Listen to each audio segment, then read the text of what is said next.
Halo semuanya, di sini kami akan membuat video yang berjudul Permasalahan Pendidikan. Video ini merupakan tugas dari mata kuliah Dasar Kependidikan dengan dosen pengampu Ibu Putri Ulfa Kamalia, SPD, MPD. Kami dari kelompok 2, Prodi Pendidikan Ekonomi, Fakultas Ekonomika dan Bisnis, Universitas Negeri Surabaya.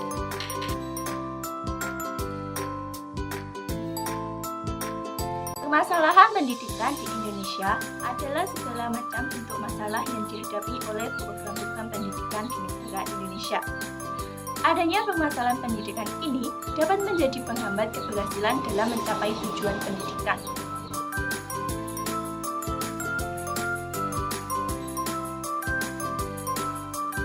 Permasalahan teoritis dalam pendidikan timbul akibat perbedaan ilmu-ilmu pendukung yang digunakan dan perbedaan konsep dalam ilmu pendukung tersebut. Sebagian pemikir pendidikan hanya memasukkan filsafat, psikologi, dan sosiologi dalam menyusun konsep dan merancang pelaksanaan pendidikan, sedangkan pemikir lain menggunakan acuan yang lain, misalnya politik, ekonomi, iptek, dan sebagainya. Ilmu pendukung di luar pendidikan digunakan dengan banyak pola berdasarkan berbagai sudut pandang yang ada dalam ilmu-ilmu tersebut. Dengan adanya sudut pandang yang berbeda ini akan berpengaruh terhadap pengambilan kebijakan dan pembuatan rancangan dan pelaksanaan pendidikan. Seorang ahli, yaitu Umar Tirtahaja, mengklasifikasikan masalah pendidikan tersebut menjadi 3 kelompok, yaitu yang pertama, masalah operasional, masalah yang terkait dengan pelaksanaan pendidikan, misalnya kesalahan pemilihan metode mengajar, memilih dan atau menggunakan media. Yang kedua, masalah struktural atau manajemen, misalnya adalah masalah terkait sistem pendidikan yang digunakan, contohnya koordinasi dan kebijakan. Masalah fundamental. Masalah fundamental misalnya adalah masalah yang mendasar, contohnya masalah teoritis dan filosofis.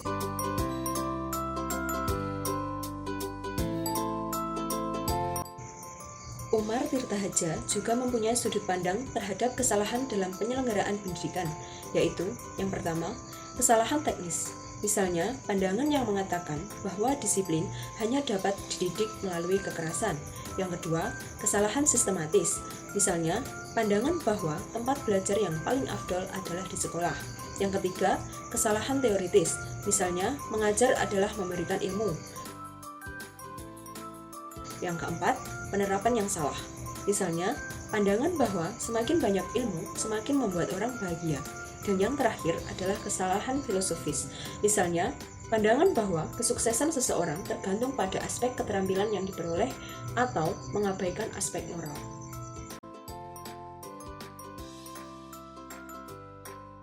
Masalah praktis pendidikan. Masalah praktis pendidikan timbul akibat adanya kondisi dan tuntutan dari faktor-faktor yang berpengaruh terhadap pelaksanaan pendidikan. Yang pertama, perkembangan iptek yang semakin cepat. Ilmu pengetahuan merupakan hasil dari eksplorasi dan pembaruan secara sistemik dan terorganisir dengan baik. Adapun teknologi adalah penerapan yang dirancang dan terencana dari ilmu pengetahuan untuk memenuhi hajat hidup atau kebutuhan hidup manusia. Sedangkan seni adalah kemajuan kebudayaan berupa aktivitas manusia berkreasi yang indah dan menyenangkan. Yang kedua adalah pertambahan penduduk yang tidak seimbang dengan fasilitas pendidikan. Pertumbuhan penduduk yang tidak terkendali mengakibatkan penyediaan layanan pendidikan berupa sarana prasarana pendidikan beserta komponennya juga bertambah. Hal ini menjadikan berkembangnya masalah pendidikan. Peningkatan aspirasi masyarakat untuk mendidik anaknya. Aspirasi masyarakat terhadap pendidikan semakin meningkat. Dalam 2 dasawarsa terakhir, aspirasi dalam kehidupan semakin meningkat. Misalnya, aspirasi terhadap ilmu pengetahuan, pendidikan, hidup sehat, lingkungan, pekerjaan, teknologi, dan seni. Kesemuanya ini mempengaruhi peningkatan aspirasi terhadap pendidikan. Kurangnya keterampilan pada guru. Guru adalah salah satu faktor utama dalam pendidikan. Guru memberikan pengetahuan dan keterampilan pada siswa-siswanya. Nah, adanya kekurangan keterampilan pada guru membuat anak-anak atau murid-murid kesulitan dalam keterampilan dasar seperti menghitung atau membaca. Oke, yang kedua, sarana dan prasarana yang tidak memadai. Sarana dan prasarana yang tidak memadai sangat mengganggu para siswa dalam proses pembelajaran. Misalnya, jika ruang kelas yang digunakan tidak mencukupi, maka kesempatan siswa dalam mendapatkan pendidikan yang baik pun juga berkurang. Yang ketiga, kurangnya pendanaan untuk pendidikan. Seperti yang kita tahu bahwa di Indonesia banyak sekali orang-orang yang tidak mampu dalam memperoleh pendidikan yang layak karena biaya yang tinggi. Hal ini sangat disayangkan karena apa? Karena setiap manusia memiliki hak untuk mendapatkan pendidikan yang layak. Kurangnya pemerataan kenaikan pendidikan. Masih banyak daerah di Indonesia yang belum mendapatkan pendidikan yang layak. Salah satu masalah yang perlu ditangani adalah hal tersebut. Daerah terpencil yang belum tersentuh atau kekurangan fasilitas bahkan kesempatan pendidikan. Kesejahteraan guru yang rendah. Kita tidak hanya harus meningkatkan kualitas guru, namun juga kesejahteraan guru, baik guru honorer maupun guru PNS. Jika di bawah rata-rata atau tidak layak, apa yang diberikan akan kurang maksimal dan secara tidak langsung itu akan berimbas kepada kegiatan pembelajaran.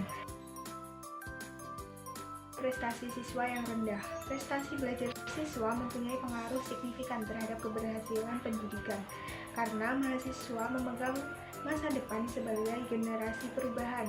Karena itu, buruknya kinerja mahasiswa mempengaruhi masa depan mereka.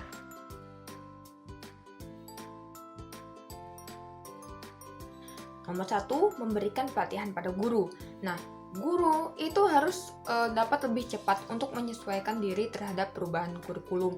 Dan pemerintah juga dapat memberikan pelatihan workshop pada guru supaya itu guru memiliki skill yang mumpuni.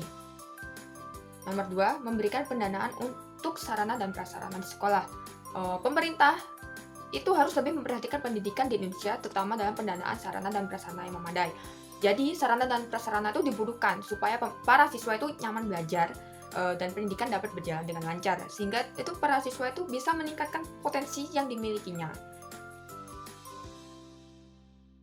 Nomor 3, memberikan bantuan pendidikan. Pemerintah bersama dengan Kemendikbud dapat memberikan bantuan pendidikan berupa KIP, Kartu Indonesia Pintar, PIP, Program Indonesia Pintar, BLT, bantuan tunai langsung, BOS, dana bantuan operasional, dan BSU, bantuan subsidi upah. Membangun sekolah-sekolah di daerah pedesaan. Pemerintah dapat melakukan pemerataan kesempatan pendidikan dengan membangun sekolah-sekolah di daerah pedesaan. Dan pemerintah juga dapat memberikan sekolah gratis pada anak-anak, supaya mereka dapat merasakan kesempatan pendidikan. Memberikan tunjangan kepada guru. Pemecahan masalah kesejahteraan guru rendah dapat dilakukan dengan memberikan tunjangan yang memenuhi kebutuhan kesejahteraan guru. Dan pemberian gaji guru sukarelawan dibayarkan langsung kepada guru tanpa melalui pihak tertentu. Artinya, tunjangan tersebut dapat diberikan dengan menggunakan kartu ATM yang diberikan kepada setiap guru sukarelawan. Memperbaiki cara belajar siswa. Solusi dari masalah prestasi yang rendah dapat dilakukan dengan memperbaiki cara belajar siswa agar tidak hanya hafal tetapi juga dapat memahami dan menguasai materi sepenuhnya. Kebanyakan dari siswa itu menghafal materi dan bukan memahami materi. Oleh karena itu, koordinasi antara siswa, guru, dan orang tua perlu ditingkatkan lagi. Selain itu, untuk menumbuhkan rasa kompetitif pada siswa, dapat dilakukan dengan mengadakan kompetisi urgensi di tingkat regional, nasional, dan internasional.